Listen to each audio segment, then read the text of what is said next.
Magandang araw. Alam nyo, yung mga pinakamahalagang regalo, minsan hindi yan yung nakabalot sa magarbong papel, di ba? Minsan, nasa mga pahina yan ng isang libro.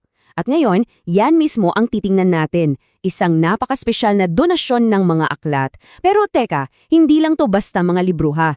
Isa itong parang toolkit para sa buhay. At para mas maintindihan natin kung gaano ito ka-espesyal, pakinggan natin mismo ang sinabi ng author. Sabi niya, hindi lang daw ito basta mga kwento o impormasyon. Ang mga ito ay mga gabay. Yan mismo ang puso ng regalong ito. So, ano bang kwento sa likod nito? Well, itong napakabandang regalo ay galing sa may akdang si Melvin C.C. Valenzuela. At ang swerteng nakatanggap, ang mga estudyante ng Lakeshore Colleges. 5 libro to, pero lahat yan, iisa lang ang misyon. Okay, buksan na natin tong toolkit. Umpisahan natin sa pinakaimportante, yung pundasyon ng lahat. Ito yung unang tool, at masasabi nating ito'y galing sa karunungan ng isang lolo. Ito na, ang unang aklat, paalala ni Lolo. Isipin niyo to na parang isang kumpas. Hindi to yung magtuturo sa'yo ng math at science, mas malalim pa diyan. Ang tinuturo nito ay yung mga bagay na, mas mahalaga. Disiplina, yung pagpapahalaga sa pamilya, at yung tamang pag-uugali. Kumbaga, ito yung mga aral na humuhubog mismo sa pagkatao natin. At dito talaga natin makikita yung pinagkaiba, no? Kasi ang talino, yan yung mga natututunan mo sa school, 'di ba? Pero ang karakter, yan ay kung sino ka. Yan ang mismong pundasyon mo. At yun ang puso ng librong to. So, okay na tayo sa pundasyon. May matibay na tayong basehan. Anong sunod? Tingnan naman natin yung iba pang mga tools dito sa ating toolkit. Ito na yung mga sabihin nating modernong kagamitan para sa mga hamon niyang buhay ngayon. Heto ang The Art of Smart Tactics. Kung yung paalala ni Lolo ay para sa puso, ito naman para sa isip. Paano ka ba dapat mag-isip? Paano ka gagawa ng tamang desisyon? Yun ang focus nito. Binibigyan nito ang mga estudyante ng mga estratehiya para manalo. At hindi lang sa exam ha, kundi sa totoong laban ng buhay. Okay, next, the Self-Rescue Playbook.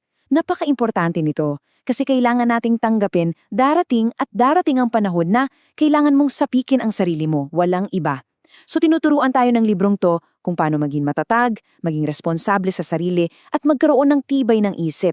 In short, paghahanda to para sa mga pagsubok na siguradong darating. At yung pangatlo sa set na to ay ang The Future You Formula. Ito naman parang wake-up call. Sinasabi nito na ang tagumpay, hindi yan tsamba, pinaghahandaan yan. So, paano ka magpaplano? Paano mo aabutin yung mga pangarap mo? Ang sagot, kailangan mong kumilos, ngayon na, para sa bukas na gusto mo. So, kung pagsasama-samahin natin yung tatlong yan, makakabuo tayo ng isang simpleng proseso, 3 hakbang lang.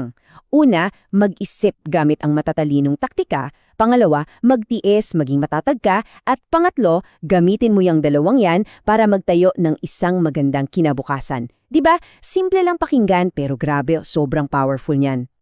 At dito, ang ganda ng koneksyon, no? Tingnan nyo, nagsisimula lahat sa mga aral ni Lolo, yan yung mga ugat natin, yung pundasyon. At kapag matibay na yung ugat na yon, saka tayo pwedeng lumipad patungo sa kinabukasang pinapangarap natin. Nakikita nyo, hindi talaga pwedeng pagluwalayin yung dalawa. Okay, so meron na tayong pundasyon at 3 pangunahing tools. 4 na libro na yan. Pero, teka muna, may isa pa. May isa pang libro sa toolkit na to at sigurado akong hindi nyo ito inaasahan. Ito'y isang aral tungkol sa pamumuno pero galing sa isang medyo kakaibang source. Tanong ko sa inyo, ano sa tingin niyo ang matututunan nating lahat kahit ano pa man ang kurso o trabaho natin mula sa isang manual para sa mga security officer? Parang ang layo, di ba? Parang ang specific. Pero, tingnan natin. Ito na siya. The Security Officer's 55 Fatal Mistakes. Oo, alam ko iniisip nyo. Pero bago natin yan husgahan base sa title, linawin ko lang ha, hindi lang to para sa mga sekyo. Ang mga aral dito sa loob para sa ating lahat. Kasi ang punto nito, universal ang mga lessons, tungkol to sa responsibilidad, tungkol sa situational awareness, yung pagiging alerto mo at aware sa nangyayari sa paligid mo, at higit sa lahat, leadership. Di ba lahat tayo kailangan yan? Kahit engineer ka, guro, doktor o negosyante, kailangan mo yan. Okay, ngayong nakita na natin lahat ng 5 libro, i-connect natin ang mga dots. Ano ba talagang ibig sabihin ng koleksyong ito? Bakit ito yung mga napili? Ano yung mas malaking picture dito?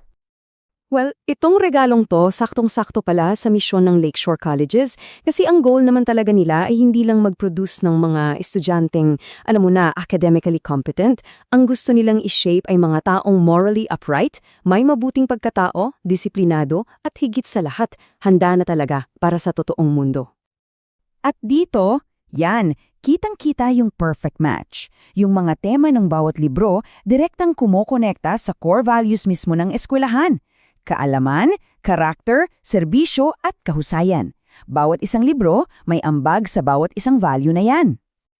At dito na tayo magtatapos sa isang napakagandang iiwan sa ating kaisipan mula mismo sa author. Sabi niya, ang kaalaman kapag ibinahagi ay nagiging legacy. Isipin niyo yun, yung kaalaman na sinasarili mo, sa'yo lang yan. Pero pag shinare mo, nagiging pamana, isang legacy. At ang legacy na to, nasa kamay na layan ng susunod na henerasyon. Kaya ang tanong ko para sa ating lahat, anong kaalaman naman ang ibabahagi mo para maging sarili mong legacy?